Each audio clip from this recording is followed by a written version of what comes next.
ಮೈಸೂರಿನ ಚಾಮುಂಡಿ ಸನ್ನಿಧಿಯಲ್ಲೂ ನಿಧಿ ಇದೆಯಂತೆ. ಹಂಪಿಯ ವಿರೂಪಾಕ್ಷ, ಉಡುಪಿಯ ಕೃಷ್ಣ ಮಠದಲ್ಲೂ ಸಂಪತ್ತು. ನಿಜಕ್ಕೂ ಇಲ್ಲೂ ಇದೆಯಾ ನಿಧಿ?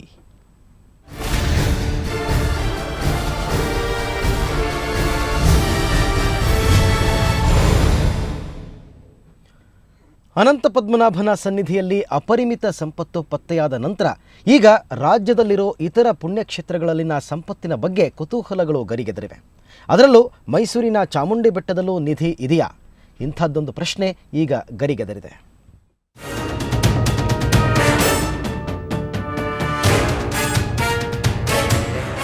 ಕೇರಳದ ಪದ್ಮನಾಭ ಸ್ವಾಮಿಯ ದೇಗುಲದಲ್ಲಿ ಕೋಟಿ ಕೋಟಿ ಸಂಪತ್ತು ಪತ್ತೆಯಾದ ಮೇಲೆ ಇತರ ಐತಿಹಾಸಿಕ ದೇಗುಲಗಳತ್ತ ಜನರ ಕುತೂಹಲದ ಕಣ್ಣು ನೆಟ್ಟಿದೆ. ಚಾಮುಂಡಿ ಸನ್ನಿಧಿಯಲ್ಲಿ ಅಪಾರ ಆಸ್ತಿ, ಅದರಲ್ಲೂ ನಾಡ ಅಧಿದೇವತೆ ಮೈಸೂರು ಚಾಮುಂಡಿ ಸನ್ನಿಧಿಯಲ್ಲಿ ಅಪಾರ ಪ್ರಮಾಣದ ಆಸ್ತಿ ಇದೆಯಾ? ಚಾಮುಂಡಿ ಬೆಟ್ಟದ ನೆಲಮಾಳಿಗೆಗಳಲ್ಲಿ ರಾಜರ ವಜ್ರವೈಡೂರ್ಯ ಅಡಗಿದೆಯಾ ಅನ್ನೋ ಪ್ರಶ್ನೆ ಗರಿಗೆದರಿದೆ. ಮೈಸೂರನ್ನ ಆಳಿದ ಅರಸರಿಗೆ ತಾಯಿ ಚಾಮುಂಡಿ ಮೇಲೆ ಎಲ್ಲಿಲ್ಲದ ಭಕ್ತಿ. ಇದೇ ಕಾಲದಲ್ಲಿ ಮುಸ್ಲಿಂ ದೊರೆಗಳು ಹಾಗೂ ಪಾಳೆಗಾರರ ಆಕ್ರಮಣ ಹೆಚ್ಚಾಗಿತ್ತು.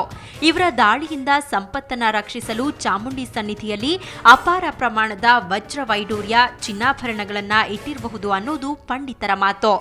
ಸಂಪತ್ತು ಏನು ಕೊಟ್ಟಿದ್ದಾರೆ, ವಜ್ರವೈಡೂರ್ಯಗಳಿರಲಿ, ಚಿನ್ನ ಇರಲಿ, ಅದರ ಮೌಲ್ಯ ಇವತ್ತಿನ ದೃಷ್ಟಿಯಲ್ಲಂತೂ ಗಾಬರಿ ಹುಟ್ಟಿಸುವಂಥದ್ದು. ಪ್ರತಿ ದೇವಸ್ಥಾನಗಳಲ್ಲೂ ಈ ನೆಲಮಾಳಿಗೆಯಲ್ಲಿ ಈ ಸಂಪತ್ತನ್ನು ಇಟ್ಟಿರುವ ಸಾಧ್ಯತೆ ತುಂಬಾ ಇದೆ. ಆ ಶೋಧನೆ ಆಗಬೇಕು.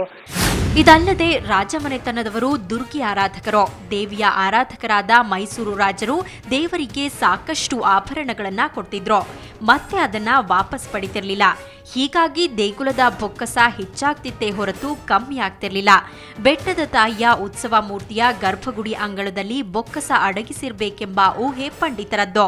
ಈ ಗರ್ಭಗುಡಿಗೆ ನೆಲಮಾಳಿಗೆ ಇದ್ದು ಅದಕ್ಕೆ 5-6 ಚಪ್ಪಡಿಗಳನ್ನ ಮುಚ್ಚುವ ಮೂಲಕ ಸಮತಟ್ಟು ಮಾಡಿದ್ದಾರೆ ಎಂಬ ಮಾತಿದೆ. ದೇವಿಗೆ ಕೊಟ್ಟಂತ ಆಭರಣಗಳು, ಒಡವೆ ಸಂಪತ್ತೇನಿದೆ ಅದನ್ನು ಗುಪ್ತವಾಗಿಟ್ಟಾಗ ಆ ನೆಲಮಾಳಿಗೆಯಲ್ಲಿ ಇಟ್ಟಿರೋ ಸಾಧ್ಯತೆ ತುಂಬಾ ಹೆಚ್ಚಿದೆ.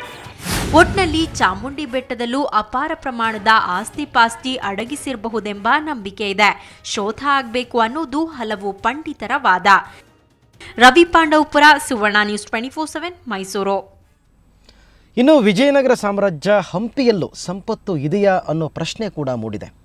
ಇಲ್ಲಿನ ವಿರೂಪಾಕ್ಷ ದೇಗುಲದಲ್ಲಿ ಅಪಾರ ನಿಧಿ ಇದೆ ಎನ್ನಲಾಗ್ತಾ ಇದೆ.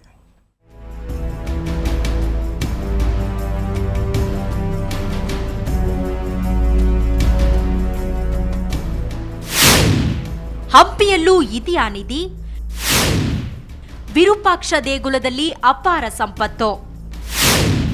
ವಿಜಯನಗರ ಸಾಮ್ರಾಜ್ಯ ಅತ್ಯಂತ ಶ್ರೀಮಂತಿಕೆಯ ಪ್ರತೀಕ. ಹಂಪಿಯಲ್ಲಿ ನಡೀತಾ ಇರೋ ಉತ್ಖನನಗಳಿಗೆ ಲೆಕ್ಕವೇ ಇಲ್ಲ.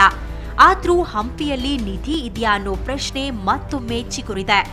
ಹಕ್ಕಬುಕ್ಕರಿಂದ ಸ್ಥಾಪನೆಯಾದ ವಿಜಯನಗರ ಸಾಮ್ರಾಜ್ಯ ಭಾರತದ ಶ್ರೀಮಂತಿಕೆಗೆ ಸಾಕ್ಷಿಯಾಗಿತ್ತು. ಬೀದಿ ಬೀದಿಗಳಲ್ಲಿ ವಜ್ರ ವೈಡೂರ್ಯಗಳನ್ನ ಮಾರ್ತಿದ್ರು ಅಂತ ಇತಿಹಾಸದಲ್ಲಿದೆ. ಈ ನಂಬಿಕೆಯೇ ಹಂಪಿಯಲ್ಲಿ ನಿಧಿ ಇರುತ್ತೆ ಅನ್ನೋದನ್ನ ಒತ್ತಿ ಹೇಳ್ತಿದೆ.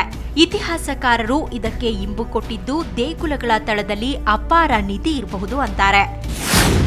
ನಮ್ಮ ಹಂಪಿಯಲ್ಲಿ ಈ ಅಜರಾಮರ ದೇವಸ್ಥಾನ ಆಗಿರ್ಬೋದು, ವಿರೂಪಾಕ್ಷೇಶ್ವರ ದೇವಸ್ಥಾನ ಆಗಿರ್ಬೋದು, ಸಾಸಿವೆಕಾಳು ಗಣಪತಿ ಆಗಿರ್ಬೋದು, ಹೀಗೆ ಬೇರೆ ಬೇರೆ ದೇವಸ್ಥಾನಗಳಲ್ಲಿ, ಪುರಾತನ ದೇವಾಲಯಗಳಲ್ಲಿ ನಾಣ್ಯಗಳು, ಚಿನ್ನದ ಚೂರುಗಳು, ಬೆಳ್ಳಿಯ ಚೂರುಗಳು ಮತ್ತು ಬೇರೆ ಬೇರೆ ರೀತಿಯ ವಿಗ್ರಹಗಳನ್ನು ನಾವು ನೋಡ್ತೇವೆ. ಶ್ರೀ ವಿರೂಪಾಕ್ಷೇಶ್ವರ, ವಿಜಯ ವಿಠಲ, ಹತ್ತಕ್ಕಯ್ಯಮ್ಮ ದೇವಸ್ಥಾನಗಳು ಸೇರಿದಂತೆ ವಿವಿಧ ಕಡೆಗಳಲ್ಲಿ ಇನ್ನೂ ನಿಧಿ ಇರಬಹುದು. ಇದಕ್ಕೆ ಸಾಕ್ಷಿ ಎಂಬಂತೆ ಹಂಪಿಯಲ್ಲಿ ಆ ಕೊಮ್ಮೆ ಈ ಕೊಮ್ಮೆ ನಾಣ್ಯಗಳು, ಬಂಗಾರದ ಸಣ್ಣ ಪುಟ್ಟ ಆಭರಣಗಳು ದೊರೆಯುತ್ತಲೇ ಇರತ್ವೆ. ಆದರೆ ಈವರೆವಿಗೂ ದೊಡ್ಡ ಪ್ರಮಾಣದ ನಿಧಿ ದೊರೆತಿಲ್ಲ. ಅಪಾರವಾದ ಸಂಪತ್ತು ಆಗಲಿ ಅಥವಾ ವಜ್ರ ವೈಡೂರ್ಯ, ಕನಕ ಮುತ್ತು ರತ್ನಾದಿಗಳಾಗಲಿ, ಕಿರೀಟವಾಗಲಿ ಹಂಪಿಯಲ್ಲಿ ಸಹ ವಿವಿಧ ದೇವಾಲಯಗಳಲ್ಲಿ ಅಥವಾ ದೇವಾಲಯಗಳ ಸ್ಥಳಗಳಲ್ಲಿ ಹುದುಗಿರಬಹುದಾದ ಸಾಧ್ಯತೆಗಳು ಬಹಳಷ್ಟಿವೆ. ರಾಜ್ಯ ಸರ್ಕಾರ ಮತ್ತು ಮುಖ್ಯವಾಗಿ ಆರ್ಕಿಯಾಲಜಿಕಲ್ ಸರ್ವೆ ಆಫ್ ಇಂಡಿಯಾ ಮತ್ತು ಕೇಂದ್ರ ಸರ್ಕಾರವು ಈ ಬಗ್ಗೆ ಬೆಳಕು ಚೆಲ್ಲಬೇಕಾದ ಅಗತ್ಯತೆ ಮತ್ತು ಅನಿವಾರ್ಯತೆ ಹೆಚ್ಚಾಗಿದೆ. ಇತಿಹಾಸ ನೋಡಿದ್ರೆ ಖಂಡಿತವಾಗಿಯೂ ಹಂಪಿಯಲ್ಲಿ ನಿಧಿ ಇದ್ದೇ ಇರತ್ತೆ. ಸೂಕ್ತ ರೀತಿಯಲ್ಲಿ ಉತ್ಖನನ ಮಾಡಿದ್ರೆ ಸಂಪತ್ತು ಸಿಕ್ಕೇ ಸಿಗತ್ತೆ ಅನ್ನೋದು ಬಹುತೇಕ ಸಾರ್ವಜನಿಕರ ಅಭಿಪ್ರಾಯ. ನರಸಿಂಹಮೂರ್ತಿ ಕುಲಕರ್ಣಿ, ಸುವರ್ಣ ನ್ಯೂಸ್ 24/7, ಬಳ್ಳಾರಿ. ಇಷ್ಟೇ ಅಲ್ಲದೆ ಉಡುಪಿಯ ಶ್ರೀಕೃಷ್ಣ ಮಠವು ಈ ಸಾಲಿಗೆ ಸೇರ್ಪಡೆಯಾಗಿದೆ. ಕೃಷ್ಣ ಮಠದಲ್ಲೂ ವಜ್ರ ವೈಢೂರ್ಯ ಇದೆ ಅನ್ನೋ ಗುಮಾನಿ ಎದ್ದಿದೆ.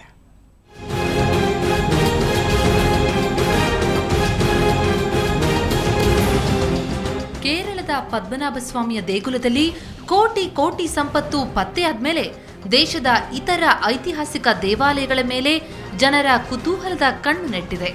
ಇದರಲ್ಲಿ ಉಡುಪಿಯ ಶ್ರೀಕೃಷ್ಣ ಮಠವೂ ಒಂದು. ಮಧ್ವಾಚಾರ್ಯರ ಕಾಲದಲ್ಲಿ ನಿರ್ಮಾಣವಾದ ಈ ದೇವಾಲಯ ನಾಡಿನ ಶ್ರೀಮಂತ ಮಠಗಳಲ್ಲಿ ಒಂದು. ಶ್ರೀಕೃಷ್ಣ ಮಠದ ಈಶಾನ್ಯ ಭಾಗದಲ್ಲಿರುವ ಸುಬ್ರಹ್ಮಣ್ಯ ಗುಡಿಯ ತಳಪಾಯದಲ್ಲಿ 7 ಕೊಪ್ಪರಿಗೆಯಷ್ಟು ಸಂಪತ್ತಿದೆ ಅನ್ನೋ ನಂಬಿಕೆ ಭಕ್ತರಲ್ಲಿದೆ. ಗುರು ವಾದಿರಾಜರು ಮೊಘಲ್ ಅರಸ ಹುಮಾಯೂನನ ಮಗನನ್ನ ತಮ್ಮ ತಪಶಕ್ತಿಯಿಂದ ಬದುಕಿಸಿದ್ರಂತೆ. ಇದರಿಂದ ಸಂತಸಗೊಂಡ ಅರಸ 7 ಕೊಪ್ಪರಿಗೆಯಷ್ಟು ಬಂಗಾರವನ್ನ ದಾನವಾಗಿ ಮಠಕ್ಕೆ ನೀಡಿದ್ದಂತೆ. ಆ ಸಂಪತ್ತು ಈಗಲೂ ಮಠದ ನೆಲಮಾಳಿಗೆಯಲ್ಲಿ ನಾಗನ ಕಾವಲಿನಲ್ಲಿ ಸುರಕ್ಷಿತವಾಗಿದೆ ಅನ್ನೋ ನಂಬಿಕೆ ಭಕ್ತರದ್ದು. ರಾಜಭಟ್ರು ಹೋಗಿ ವಾದಿರಾಜರ ಹತ್ರ ಹೇಳ್ತಾರೆ, ನಮ್ಮ ಪರಿಸ್ಥಿತಿ ಹೀಗಿದೆ, ಏನು ಮಾಡಬೇಕು, ನನ್ನನ್ನು ಹಿಂಬಾಲಿಸ್ಕೊಂಡು ಬನ್ನಿ ಅಂತ ಹೇಳ್ತಾರೆ.